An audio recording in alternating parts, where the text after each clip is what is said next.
নবী খাদিজাতুল কুবরা, ওনার প্রথম স্ত্রী খাদিজাতুল কুবরা তাহেরাকে কবরের মধ্যে রেখে দিয়ে কাঁদতে শুরু করলেন, চোখের পানি ছেড়ে অনেক দোয়া করলেন। দোয়া শেষে সব সাহাবারা ঘরে ফিরে যায়, বিশ্বনবী যায় না। সাইয়েদনা আবু বকর বললেন, ও নবী চলেন ঘরে যাই। অনেক তো দোয়া করলেন, বিশ্বনবী বললেন, আবু বকর তুমি যাও, আমি যাব না। এইটা সাধারণ মহিলা না, এটা বিপদের দিনের সঙ্গিনী খাদিজা। মক্কায় যখন আমার কেউ ছিল না, খাদিজা আমারে ভুলে নাই। এই একটাই মহিলা, যেই মহিলাকে আল্লাহ আরশের উপর থেকে সালাম দিয়েছে, মহিলাটার নাম খাদিজা। আল্লাহু আকবার। আমার সব সন্তান আল্লাহ খাদিজার পেট থেকে দিয়েছে। ফাতেমাতুজ জোহরা খাদিজার মেয়ে, জাইনাব খাদিজার মেয়ে, উম্মে কুলসুম খাদিজার মেয়ে, রুকাইয়া খাদিজার মেয়ে, আবুল কাসেম বিশ্বনবীর ছেলে খাদিজার ছেলে, আব্দুল্লাহ যাকে তাইয়্যিব এবং তাহের নামে আমরা চিনি, সেও খাদিজার ছেলে। সুবহানাল্লাহ।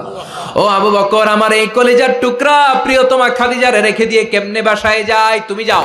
এখনই মুনকার নাকির এসে খাদিজারে প্রশ্ন করবে, আমি দেখব খাদিজা উত্তর দিতে পারে কিনা। আর প্রশ্নের উত্তর যদি ভুল করে ফেলে, কবরের উপর থেকে আমি নিজে প্রশ্নের উত্তর দিয়ে দেব। সাইয়েদনা জিবরাইল বললেন, নবী আপনার আর দাঁড়িয়ে থাকার দরকার নাই, আবু বকরের সাথে ঘরে চলে যান। আল্লাহ জানিয়ে দিয়েছে, খাদিজার কবরের প্রশ্নে যদি কোনো সমস্যা হয়, আরশের উপর থেকে খাদিজার প্রশ্নের জবাব আল্লাহ নিজে দিয়ে দিবে।